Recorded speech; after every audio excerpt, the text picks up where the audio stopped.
আসসালামু আলাইকুম। ধনীর সম্পদে আল্লাহ তাআলা গরিবের হক নির্ধারণ করে দিয়েছেন, যার নাম জাকাত। এটি শুধু দান নয়, এটি একটি দায়িত্ব, একটি সমাজকে ভারসাম্যপূর্ণ ও মানবিক করে তোলার অন্যতম মাধ্যম। অকোটেক্স গ্রুপের সাজিদ সুবহান ওয়েলফেয়ার ফাউন্ডেশনের উদ্যোগে আয়োজিত হয় এই ব্যতিক্রমধর্মী জাকাত বিতরণ অনুষ্ঠান।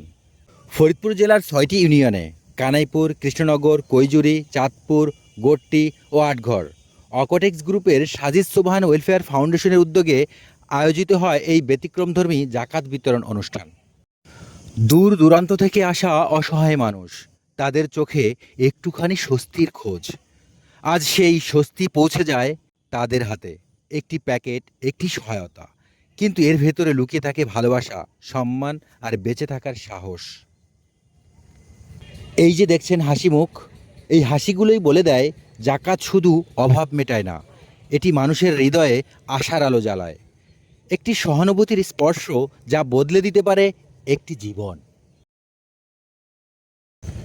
অনুষ্ঠানে বক্তব্য রাখেন সাজিদ সোবহান ওয়েলফেয়ার ফাউন্ডেশনের প্রতিষ্ঠাতা ইঞ্জিনিয়ার আব্দুস সোবহান, সিআইপি। আমাদের প্রত্যেকের উচিত সমাজের অসহায় মানুষের পাশে দাঁড়ানো। জাকাতের মাধ্যমে আমরা একটি সুন্দর সমাজ গড়ে তুলতে পারি। এই উদ্যোগ প্রমাণ করে একটু ইচ্ছা, একটু সহানুভূতি বদলে দিতে পারে মানুষের জীবন। আসুন আমরা সবাই এগিয়ে আসি, জাকাতের সঠিক বন্টনের মাধ্যমে গড়ে তুলি একটি মানবিক সমাজ।